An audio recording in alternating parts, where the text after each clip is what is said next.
Joined by two wonderful men. The issue about tax, for me, it's something that I think it's important for everyone, especially you at home who are watching right now in your offices, wherever you find yourself, to understand and appreciate what is tax all about. Why do we even have to pay tax? You know, and for me, as somebody who has tried to set up a business, and I have run a business for about 11 years. I've had various issues and challenges, starting out with not really understanding the concepts involved in taxation and so on. Being guided by lawyers and friends of mine who understood a bit better. It's a very interesting area, but I realized that the way our landscape is in terms of the economy and the way it's structured, there are a lot of people. So, for example, in the neighborhood, in your corner, right by your office or by the street, the coconut seller who comes to sell just outside your office, right? A question comes to my mind. Does he pay tax? Should he pay tax? If so, why so? Is it not just coconut that he's selling? What's the big deal, right? So think about it. Why should a coconut seller who went to, at the risk of his own life, climb the tree, pluck down maybe 300 coconuts, of different trees, put them together and says, look, this is my allotment for the next 3 or 4 days. And every day he comes out with maybe, 50, 60, 70 coconuts in a wheelbarrow. And he comes to park outside your office, right? Mm-hmm. And then you're buying the coconut. And the question that comes to my mind, how will he be taxed? If he's supposed to be taxed. Should he even be taxed? And if so, why so? Well, my guests are here. I have Dr. Alex Ampaben, who is a fiscal policy specialist at Oxfam. And I also have Leonard Shankote, who is a coordinator of Tax Justice Coalition. Welcome, gentlemen. Thank you. Thanks for having us. This subject of taxation, it is a bit of a hard nut to crack. And for a lot of people who are watching us, we've heard of it. We have budgets that are being read every year and sometimes mid-year budget reviews and so on. So we've heard of taxes, and a lot of people pay their taxes. But there's also a lot more people who are in a certain sector of the economy and do not necessarily fall under an easy bracket to capture, in terms of paying taxes. Take us into the concept of taxation. I know we've talked about it last week. We talked about presumptive tax and so on.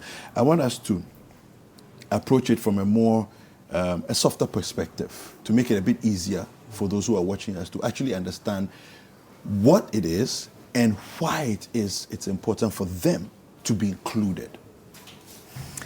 Okay, thank you again. I don't know how soft a tax conversation can be. Like I keep saying, tax is like it's always going to have some pain. But if you think beyond the cash that's coming out of our pocket, and we go a bit broader in our thinking and include things like the securities we enjoy. Okay. The hospitals that we enjoy, the roads that we drive on, the schools for our kids and our future, then paying the taxes will not be as pain. I think sometimes the challenge has been, where does this money end up to? Which I think is a different conversation altogether. Yeah. Yes, you're right. Presumptive taxation, as you might be aware, is a type of tax that was not based on profit. Okay. As you would expect, you want a tax to be based on a particular income, in the case of PAYE, or based on profit, in the case of a self-employed or a business. But when it goes to presumptive taxation, it doesn't really take into account whether you're making profit or not, because your income is presumed. So the government or the tax authority has the belief that at the end of the year, you're going to make X or Y in income. Yeah. On that basis, we presume this is the tax you have to pay. And that's where the presumptive taxation comes in. And there are various forms of it, so probably I can delve into it. Yes, please go. The one that is mainly very common in Ghana, which is the standard assessment. But Ghana seems to combine the standard assessment and estimated incomes. Okay. With the standard assessment, what normally happens is that the tax authority engages the sector representatives. So if you're dealing with hairdressers within Adabraka, the tax authority will engage all hairdressers in Adabraka to see how much income they're making in a year. So few representatives will come, and then on that basis, we design the tax. So actually, the taxpayer is part of it. It's part of it, okay. Or sometimes they do the assessment, and they give the taxpayer the basis to agree or disagree. You have it in France, they call it the forfeit system, which involves the taxpayer sitting down with the tax authority. And then you have the estimated assessment, which is based on the location of your business. So it doesn't matter how much you're earning, but the location of the business, the number of employees you have, the size of the shop. It can even be a third-party data, like how much electricity you're consuming. But I think in Ghana, we've actually combined the two. So you have both estimated income and standard assessment built together. Because sometimes based on how much you presume you're earning, they talk to sector representatives, but they also use other proxies of income. Okay. And there are others which are not so common in Ghana, so probably might not be worth talking about. One of them might be visible signs of wealth, which is one that used to be very common in the 80s and 90s in Italy. So they look at your lifestyle, how many air tickets you've bought, how many maids you have in your house, and all this could be used as proxies to determine. Okay. But I mean, somebody might be flying for medical health. Yeah. Or somebody might have a maid in the house for health reasons. So taxing them on the basis of evidence of wealth doesn't really make sense. Necessarily mean that, Yes, yeah. and also have the change in wealth, or at the beginning of the year, the value, if it's your shop. They value your shop at the beginning of the year, how much stock you're having, and then at the end of the year, they take a stock to see the changes. Or if it's an asset, the same thing. Beginning of year valuation, end of year, then they find the difference and levy tax. These were hugely complex, so most of them have died out. But I think the most common we use in Ghana are normally the estimated assessment and the standard. But in terms of the coconut seller, I think the emphasis is not about the nature of activity. Okay. But the emphasis should be on the income coming out of the activity. Because if you look at, you might have a coconut seller who is based in very busy joint in Adabraka. Yeah. And probably making about 1,000 Ghana a day. It's possible. You might be in a suit and a tie, Yeah. and you'll be paid less than 200 Ghana a day. So you and that person who should be taxed. So the emphasis is on how much potential has that particular activity got? Yeah. And how much can that individual contribute? We are not advocating for taxing coconut sellers or taxing shoe shine boys or girls. Yeah. What we are advocating for is that the tax should tackle those who are capable of paying. So certain activities might be regulated but not necessarily taxed. But we're looking for certain activities which we believe are generating a lot. And if I give you an example, look at the houses we build. I said it here last time. We build in Accra. About probably 10% are actually constructed by companies which are registered. Most of them are by builders, which you describe as masons. Yes. But a mason can get a house, get a contract, build a house that's probably 30,000, 20,000. Yeah. He'll finish that house within 2 months, 3 months, move to another one. Yeah. Within the year, this guy has pocketed over 1.5 billion or whatever it is. And these guys go untaxed. So you're looking for real drivers of the economy which are going untaxed, for which we are advocating for. It is time to reform the sector. It is time to get all those people involved. It's time to, we always talk about broadening the tax net, but we confuse that by increasing the tax on already burdened individuals. And that is not broadening the tax net. It's about taxing the untapped potentials. Okay. How do we make sure, Leonard, that everyone, as much as possible, is included? Because I think that, for me, when I was thinking about this subject yesterday, the challenge that I have is that, just like what Alex said, the burden is always to put pressure on the low-hanging fruit, because they are the obvious ones. They are in the market. We can see them. We can locate them, and so on. And putting pressure on them just seems unfair, because there are many more people who are going scot-free, you know. how do we broaden and bring in all these others, who should be contributing? It doesn't have to be much, but it's their quota. Yeah. Okay.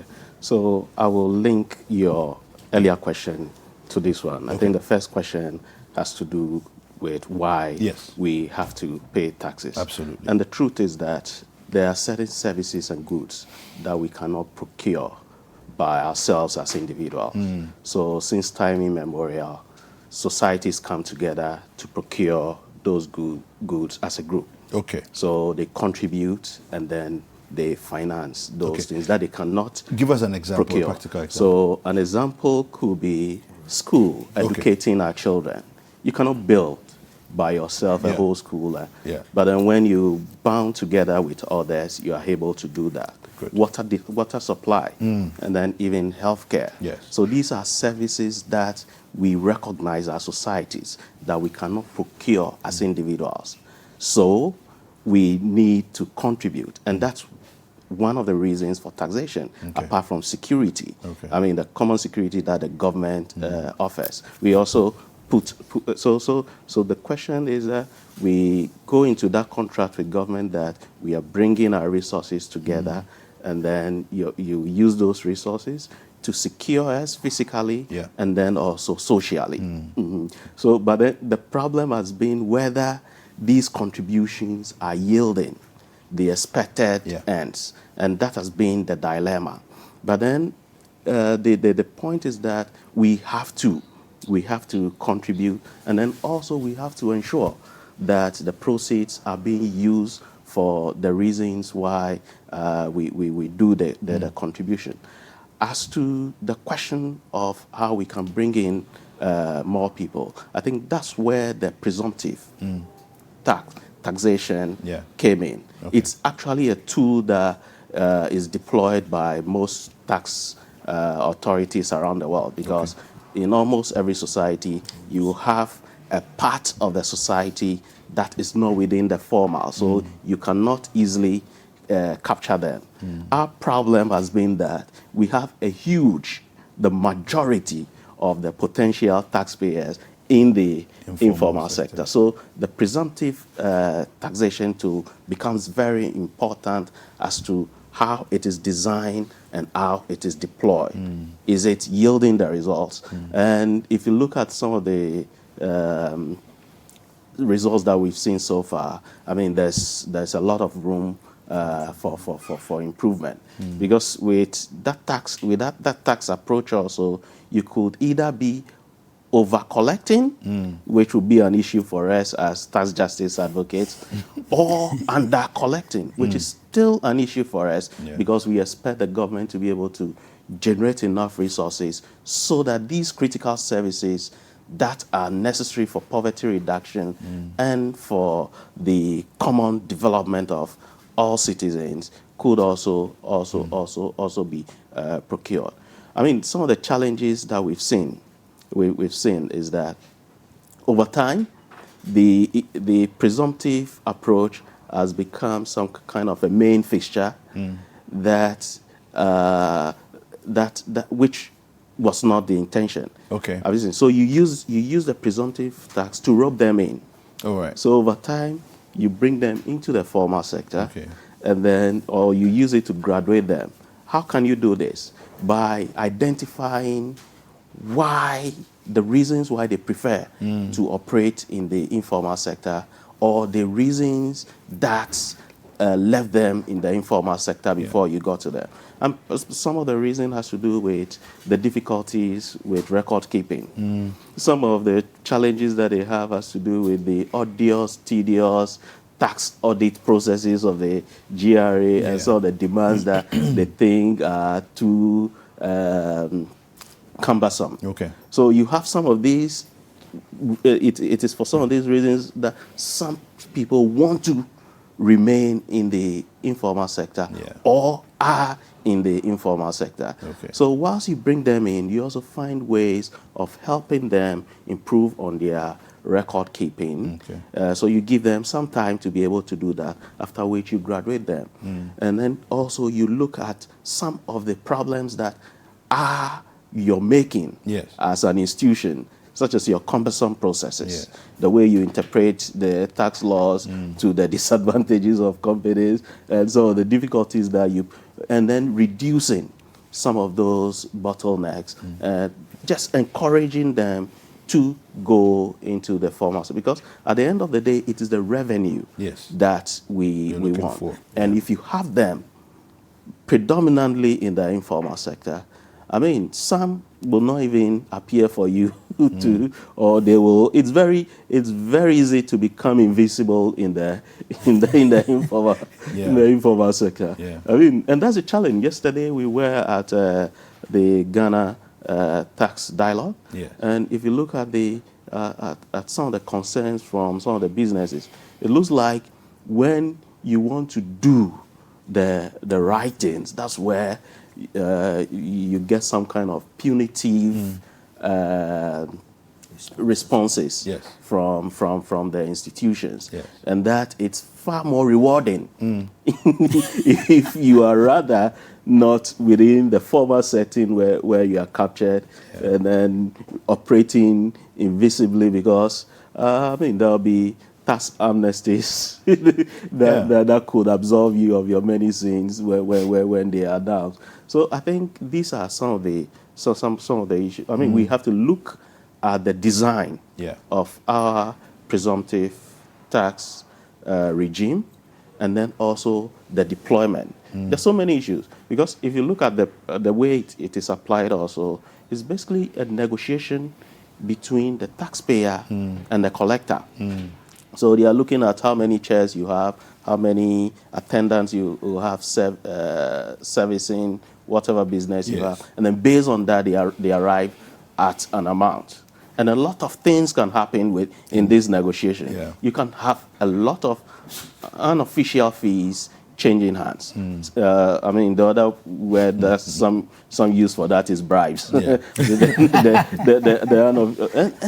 And these things are right. Yeah. And some businesses don't want to go through those tedious processes, Yes. so they do what they have to do, the customs, which So- goes to the detriment of the state. So how do we mitigate or eliminate, ideally, this difficulty with the presumptive tax process? Because I'm thinking about the fact that it's the discretion of the taxman, okay, as to how much you pay, and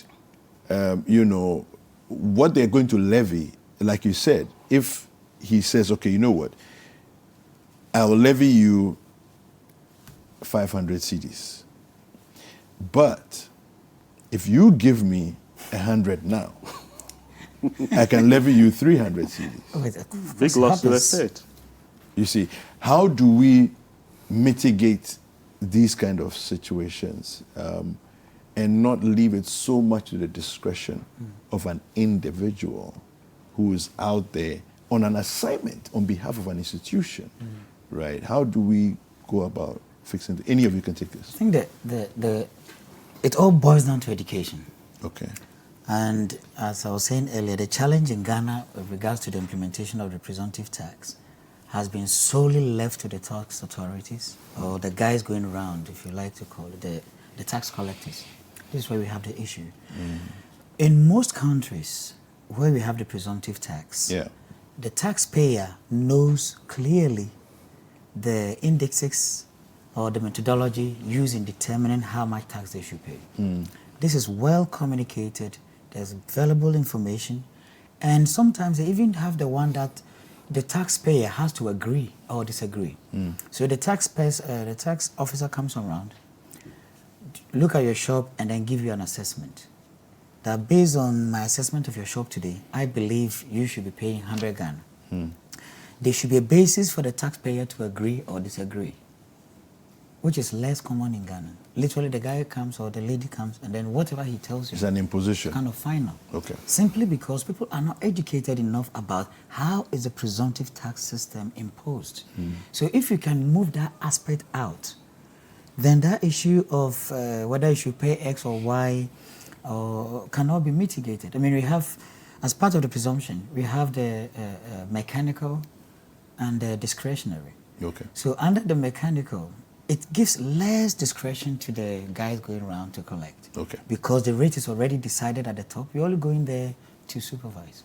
And number two, we should not allow the tax officers to carry cash. Just go do the assessment, let the person go to the bank to pay the money into GRA dedicated account. But if the same people doing the negotiation are the same people bargaining to take the cash in hand, where are we going? There have been instances where people have two separate receipts. So they go to, so from the morning till 12, he's collecting for the GRA. Yeah. From 12 to 2, he's collecting for himself. And then from 2 to whatever time, he'll do something small for the GRA and come back and account. And those receipts are extremely identical. They could barely differentiate between them. So if you could start, one, making sure the indexes we're using to determine the presumption is well educated, is well communicated. Everybody is aware of. They know if you have a hairdresser based in Accra, this is the amount you've paid. You will never pay more, you never pay less, based on these variables. There's no way if a tax officer comes and demand more, the person will pay. Number two, do not give cash to the person coming on the ground. When they do the assessment, let them give you the invoice. Go to nearby GRA office or to the bank to pay. And like I've been advocating so many times, and I hope maybe today becomes a final. Or maybe even, and not to cut you short, but or maybe even GRA can give us a number that you can send your mobile money, you know, and you make your payments. You know, so then maybe what happens that if the taxman needs confirmation, then a code is generated, and the taxman writes down the code, and it's done. That's it. To the bank. You know. Or, and this, as I said, probably I hope today becomes the last time authorities will hear me on this. It's what we've been advocating for. And for so many years, we've been using a formal system approach to tax the informal sector and expect an informal result. The world doesn't work like that. No. What we need to do is to adopt an informal sector specific approach to dealing with the informal sector challenges. Asking somebody, say, operating in Frafraha, to come all the way to Accra, in the informal sector, to come and pay 30 Ghana cedi in a GRA shop, GRA office. Close your shop, come all the way to come and pay it. It just doesn't make sense. It doesn't make any sense. So the approach is get the tax office closer to the people. Try to establish some tax kiosks. A place where, so any shop or any busy location, have a tax kiosk there. These guys are operating on GRA systems. The taxpayers can relate to them because they are there with them.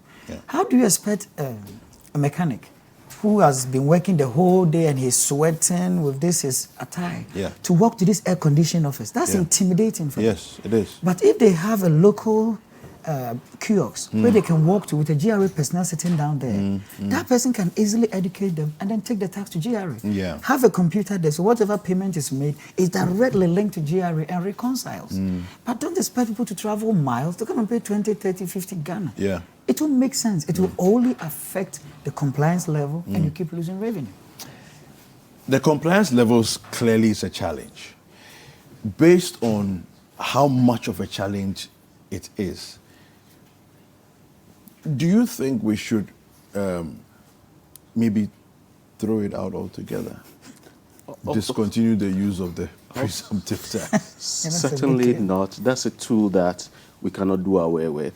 We have to perfect it.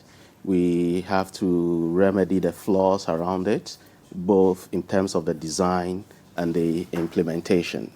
And so on the question of what do we do about it, I think to add to Doc's point, one of the things that we need is certainty and predictability around the application of the tax. So what use have we been making of the data collected over the years? Are they just sitting there? So with this data, we should be able to determine what the average hairdresser operating in, let's say, in Adabraka is making.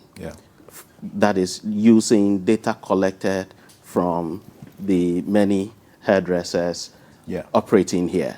And how different that is with hairdressers for instance, operating in airports, residential area, or East Legon. And so I think we should not just be keeping those information that we've collected over the years on the shelves. We should be able to make use of them to at least guide us to some setting or something close to the actuals, to have some baselines for the different sectors and for the different areas that you have some of the people in the informal sector operating. And with that, I think it's positive that currently the GRA is about deploying technology, some technology to mediate this particular problem. I think they call it the Integrated Tax Application and Payment Systems, the ITAPs. And I think it will be for both personal income tax and then corporate income tax. I think they finished or almost finished with the part on the personal income tax, and I think they are testing it at the moment, or they've deployed it. So I think with that tool, they should be able to resolve some of these issues. That tool, in combination or in conjunction with the tax identification numbers. So now everybody is getting a national ID. Everybody is supposed to have a TIN number. So once that TIN number gets logged onto the ITAPs, the digital platform that they are operating, any relationship that they have with you, or payments or services that you are seeking elsewhere, should be able to appear. That data should be able to reflect what kind of business you are in and the likelihood of the incomes that you are making.